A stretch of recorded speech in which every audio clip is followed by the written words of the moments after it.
Moi, au 10e round, je suis, en termes de carburant, je suis plus là. Attention!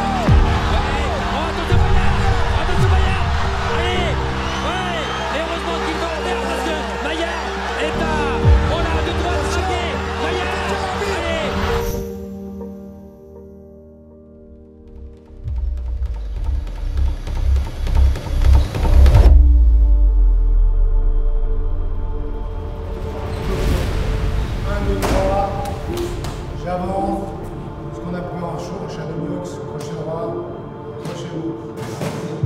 La boxe m'a permis de prendre de l'assurance en moi, de me sentir valorisé dans le regard des autres, de me sentir fort dans mon propre jugement envers moi-même.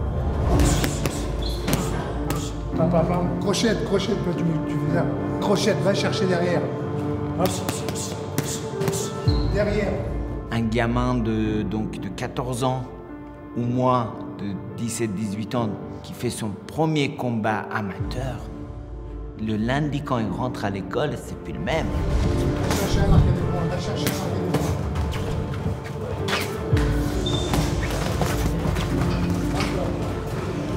Je voulais être vu et senti comme quelqu'un de courageux, de téméraire, pas de dangereux, mais de courageux. Allez, 10 secondes, allez, calme. Encore, taille. On ne fait jamais de boxe par hasard. On ne réussit pas en boxe par hasard. Il y a toujours des histoires, vous le savez. Il y a toujours des histoires.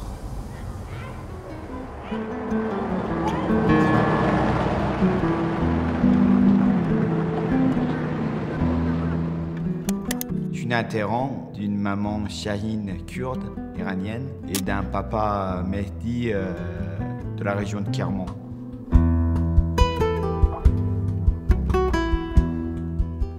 J'ai vécu que avec la famille paternelle, puisque ma mère m'a ramené auprès de mon père à l'âge d'1 an et demi.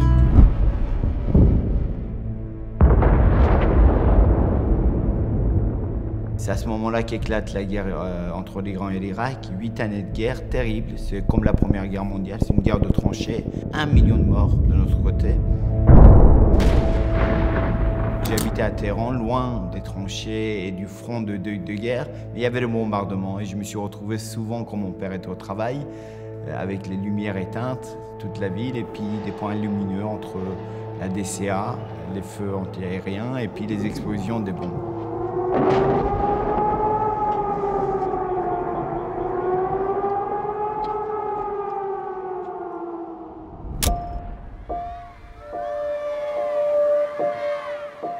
بچه‌ها میدونین که ایام فاطمیت حضرت فاطمه سلام الله علیها. Moi j'étais très jeune adulte, responsabilisé, je me rendais compte de plein de choses, que c'était chaud, que c'était peut-être pas très normal, enfin pas du tout.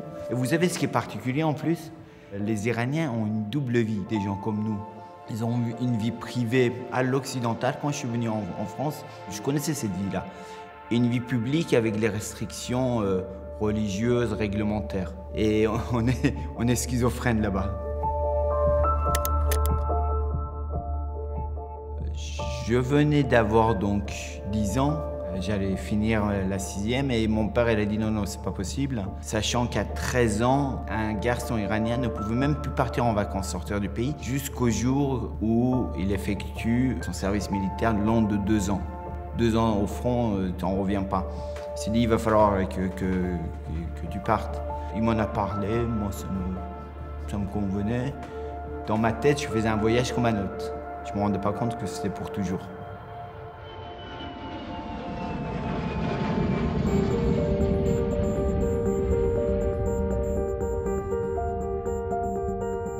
Ben voilà, le vendredi 15 août 1986, j'ai 10 ans, je débarque à Orly et on arrive ici au 20 avenue Rhin et Danube à Poitiers, au 4e étage. Là où c'est l'appartement où il y a la petite fenêtre qui est ouverte. Je découvre la France, Poitiers certes, mais la France. d'ici, de cette fenêtre-là. D'ailleurs, je m'en rappelle comme hier. Les petits oiseaux là qu'on entendait imaginer au mois d'août, la verdure tout autour. Et voilà, ma nouvelle vie commence ici. Alors, me retrouver tout seul à 10 ans, effectivement, sans père ni mère, avec une tante que je connaissais à peine parce qu'elle était partie quand j'étais petit. Ça a été finalement faisable et pas si difficile que ça parce que j'avais pas de cellule familiale. Moi, j'avais pas de maman. Ma mère m'a abandonné à l'âge d'1 an. J'ai été élevé par mes tantes, donc j'étais habitué. En prenant un avion Téhéran-Paris, 5 heures de vol, j'ai en quelque sorte changé de planète. Je suis venu ailleurs. C'est effectivement quand tu t'assois et que pendant des semaines tu comprends rien, mais ça s'est vite résolu. Hein. Au mois de juin, donc 9 mois après mon arrivée, je lève la main. Madame, Olivier m'a demandé de vous dire qu'il ne sera pas là cet après-midi. C'était peut-être pas aussi bien, mais en gros, j'ai sorti une phrase de ce genre et elle m'a dit « Ça y est, Maillard, tu parles français ». Ça a pris 9 mois. La découverte de la boxe, c'est effectivement lors de certains cours d'éducation physique et sportive donnés par monsieur Thibaut Didry, un professeur remplaçant. J'avais beaucoup aimé. Voilà, c'était juste une sorte d'initiation. Ça a commencé là, effectivement. Mais beaucoup de choses ont commencé à Ronsard. Et puis, temps mort, fini, ça m'intéressait, mais bon, il n'y en avait pas à la télé, on n'avait pas le droit de regarder la boxe, c'est un sport de voyous. Et en terminale, au lycée Camille Guérin, le même professeur Thibaut était notre voisin dans la petite cité HLM des Couronneries et était prof dans mon lycée. Et donc, on en a discuté, il dit « Ouais, je veux faire de la boxe, ma tante ne veut pas ». Il m'a dit « Tiens, j'ai une solution. Octobre, novembre, décembre, 2-3 fois par semaine, on rentrait à moto du lycée. J'ai allé dans son appartement dont le salon était aménagé en dojo. Et oui, il n'y avait pas de meubles dedans, c'est un fou, hein, lui. On a dû faire ça 2-3 mois et puis il m'a dit « Maillard, on arrête des bêtises, il faut que tu ailles au club ». Donc, à 3 mois de ma majorité, de mes 18 ans, j'annonce à la maison « Tata, je veux faire de la boxe ». Il me dit bah, « Tu te débrouilles avec ton père ». Mon père, il raccroche le téléphone. Donc, je commence à presque 18 ans, contre la vie familiale, la boxe. C'est effectivement mon premier acte d'adulte, de rébellion. J'en avais pas eu beaucoup. Hein.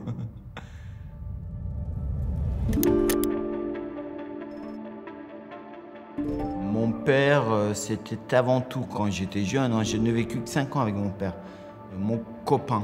Et c'était le général aussi à la maison. Il a dû 3 ou 4 fois me fracasser. C'était pas des punitions corporelles, hein, c'était... il m'avait défoncé. Il s'en excusait, je lui en veux pas du tout, et c'est inhérent au personnage.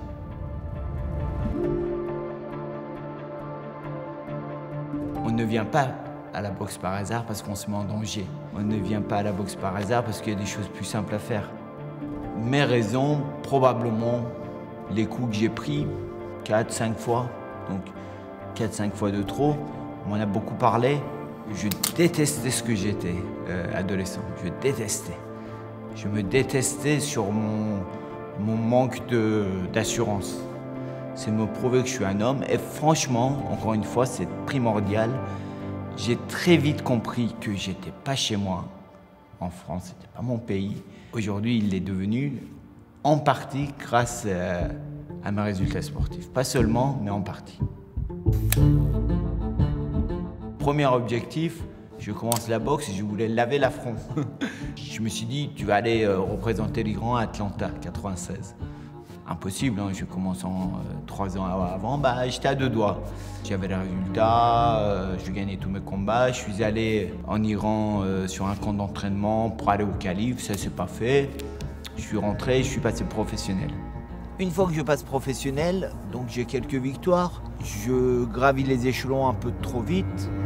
Et donc j'ai 2 défaites d'affilée. En fait, avoir en début de carrière 2 défaites, ce n'est pas grave d'autant nombre. Mais vous ne devenez pas championne du monde quelques années après, ça c'est sûr. Donc, j'ai pris un peu de recul et on a fait un peu moins de combats.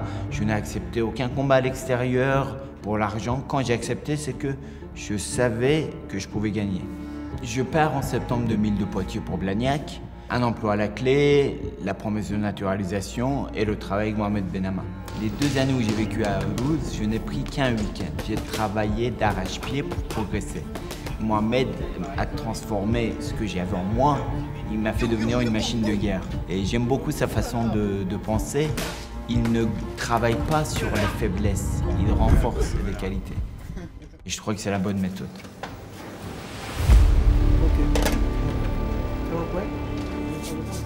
Quand je suis naturalisé français, tout s'enchaîne. Janvier, premier championnat de France, mars, deuxième championnat de France à Poitiers, dès le juillet, le championnat d'Europe.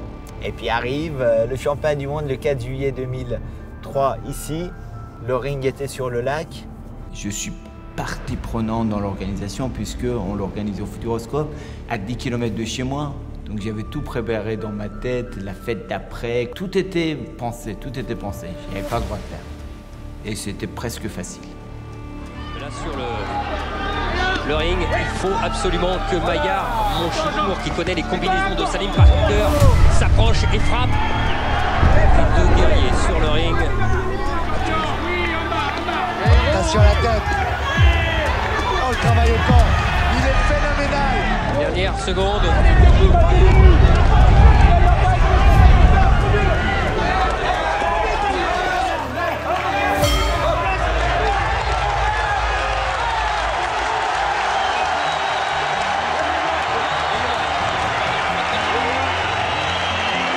C'était la dernière reprise, mais maintenant il renverse la vapeur et le retard qu'il avait pris dans le début de sa 12e reprise, il est en train de le refaire son retard. Ah, c'est un beau round de Salim Mechkoun, c'est un très très beau round, c'est un petit peu trop tard. Il est KO. Oh, c'est terrible pour Salim Mechkoun. Terrible parce qu'il ne méritait certainement pas de terminer avant. C'est terrible malheureusement pour Salim Mechkoun. KO dans cette 12e reprise.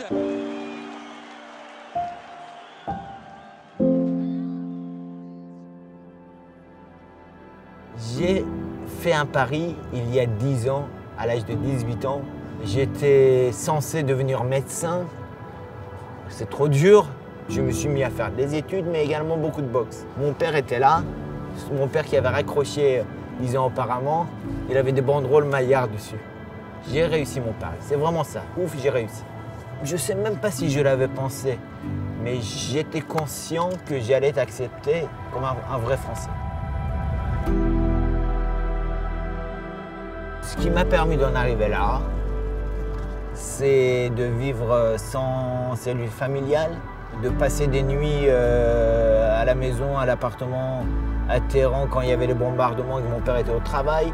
C'est d'arriver en France, tout va bien, mais finalement d'être considéré comme un citoyen de seconde zone. Les défaites, c'est rien. C'est ce déracinement, la guerre en Iran, ces choses-là, voilà.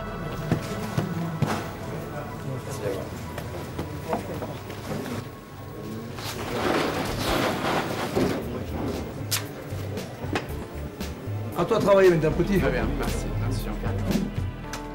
Moi, je suis lancé dans un sprint. Je commence la boxe à 18 ans et je voulais pas en faire jusqu'à 40. J'ai beaucoup boxé. J'ai fait les 6 championnats du monde d'affilée, quoi. J'ai boxé tous les 6 mois, une moyenne de tous les 6 mois. Ça m'a beaucoup fatigué, mais c'est pas grave, je l'assume. Il est là pour détruire, c'est le plus gentil des hommes dans la vie. Sur le ring, il est affreux.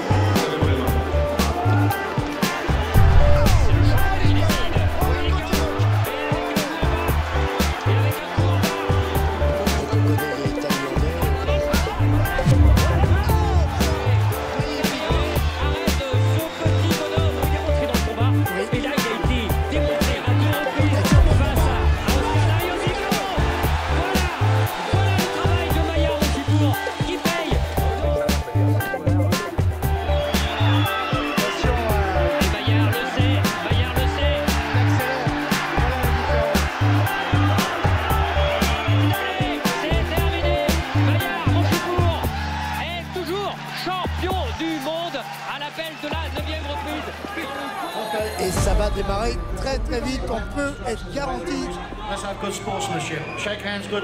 C'est parti. Oh là là. Oh là là, le Thaïlandais a bien travaillé les uppercuts. Attention parce que ça va, j'ai compris pas. Ouais, j'ai compris, ça va être compliqué. Deuxième fois que Maillard.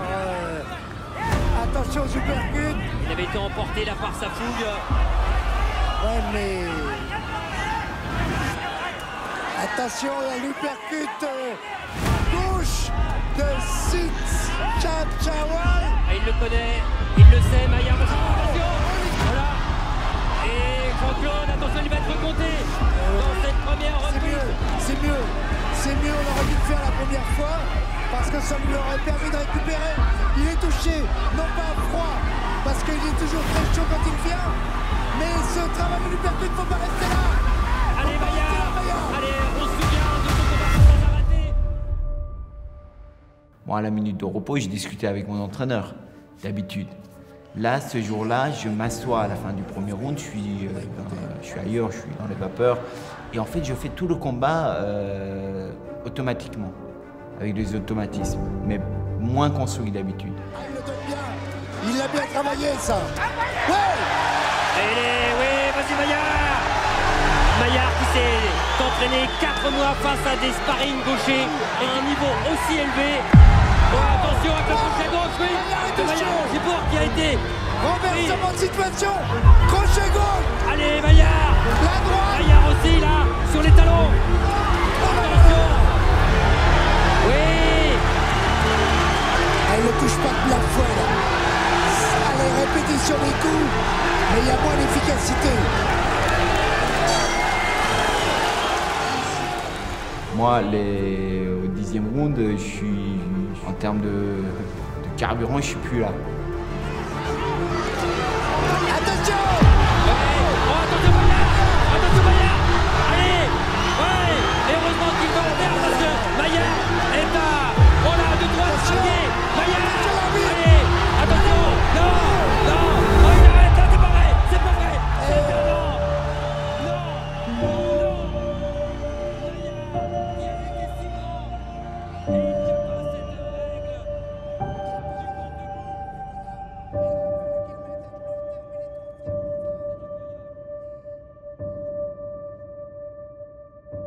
Je m'étais détruit les ponts derrière moi. J'ai toujours dit, en cas de défaite, j'arrête.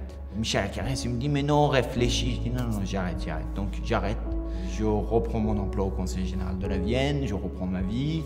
Et puis j'attends pour qu'on me donne le droit d'être papa. On est dépendant de notre campagne, donc j'attends, et ça ne vient pas. On m'accuse de ne pas être prêt à être père. On m'accuse de ne jamais pouvoir être père, être un bon père. Pendant ces 2 ans-là, j'étais sans but dans la vie, j'avais même pas envie de me lever le matin. Je suis un lève-tôt, mais j'avais rien à faire de la journée. Une vie vide, une vraie vie vide.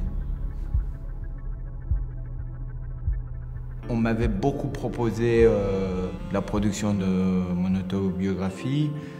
J'ai passé le pas parce qu'on avait la bonne personne, le bon éditeur. Et Karim Ben Ismaël qui a écrit le livre, qui m'a dit « Maillard, tous les mammifères viennent d'un utérus. Toi, tu connais pas le tien, tu connais pas ta mère. T'es pas un homme, t'es la moitié d'un homme. T'es pas fini. Le livre, on va l'axer sur ta maman. Il faut qu'on aille retrouver ta mère. »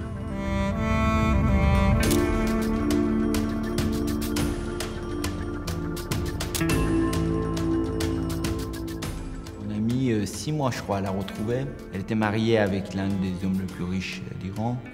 Et elle vivait dans la misère après son divorce. On l'a retrouvée là-bas. Je suis allé la voir. Au lieu de me prendre dans ses bras, moi je lui attendais une maman, ce que j'ai jamais eu. Moi j'attendais qu'elle me prenne dans ses bras et qu'elle m'embrasse. Elle m'a reproché de ne pas avoir été là. C'est terrible, hein. C'est l'inverse, c'est les parents qui doivent être là pour les enfants. On s'est vus pendant un après-midi, elle me rentrait dedans, t'étais où, pourquoi tu m'as laissé tomber. On a réussi à la faire parler, des détails, notamment que je m'étais fait brûler la plante d'un pied à 3 endroits par une cigarette par son mari. pour l'obliger à m'abandonner. Voilà.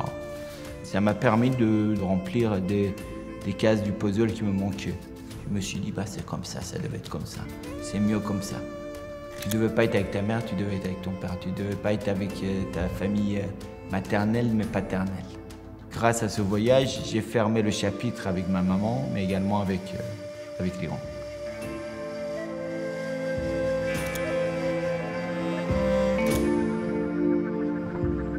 خانم فریال چی شده دیگه؟ من گفتم قهر کردین با من. تو چطوری؟ خوبی؟ مرسی.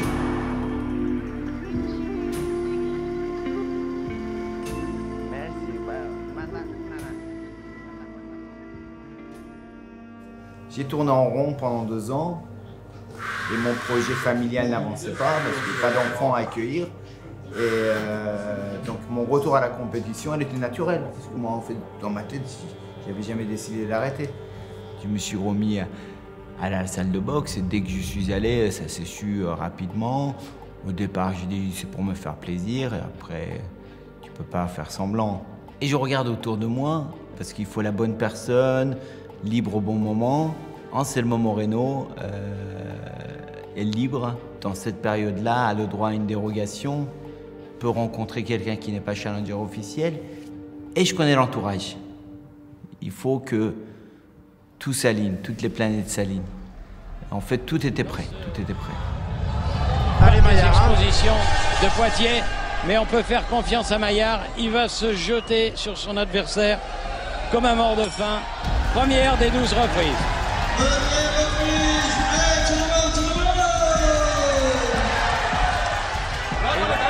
avec 1m65 pour les deux boxeurs. Il me met beaucoup en difficulté par ses mouvements de buste. Quand il y a beaucoup de mouvements de buste, il y a des coups au visage que vous mettez dans le vide. Et pourtant, il l'avait prévu, Mohamed. Il l'avait prévu, on devait toujours travailler majoritairement au corps et remonter en cas de besoin. Je ne l'ai pas fait.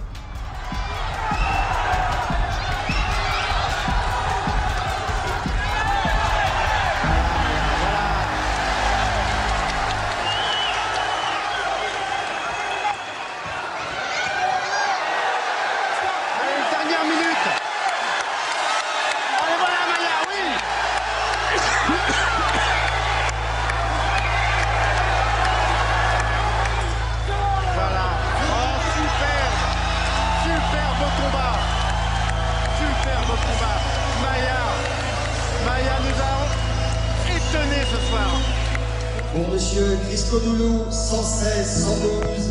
Et pour monsieur Méronen, 113, 115. Et donc déclaré vainqueur au point de ce combat à la majorité de 2 juges à 1. Et toujours champion du monde des poids coqs, Anselmo Chevito Moreno. Quand le combat se termine et qu'on me déclare perdu, je m'en rappelle très bien, il n'y avait aucun sentiment d'injustice. Pour moi, je n'avais pas été assez bon, assez excellent, je n'avais pas fait assez de différence. Et donc le résultat me convient toujours. Nous, on a une expression que les arabo-musulmans utilisent, maktoub. En Iran, on dit qasmat. Qasmat, c'est une part. C'est la part qui t'a été réservée au-delà. C'est ce qui est écrit. C'était écrit ce jour-là, je devais perdre pour que ma vie prenne un autre chemin. Donc voilà. Ma défaite 2006 m'a permis de changer de trajectoire de vie. Le fait de ne pas avoir gagné en 2009 m'a permis d'être papa 1 an après. Donc très bien.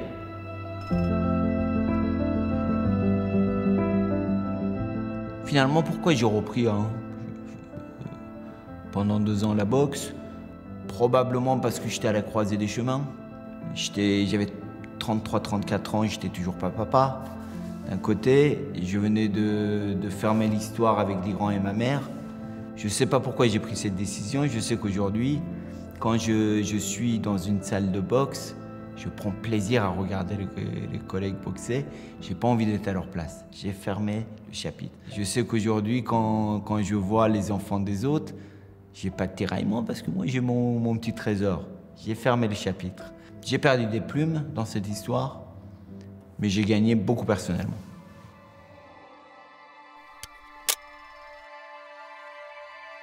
Quand je regarde autour de moi, je suis fier de ce que j'ai réalisé, tout va bien. J'ai ce qui me permet de me lever le matin encore une fois. Un oiseau à qui je dois apprendre à voler, ma fille. Donc oui, je suis heureux.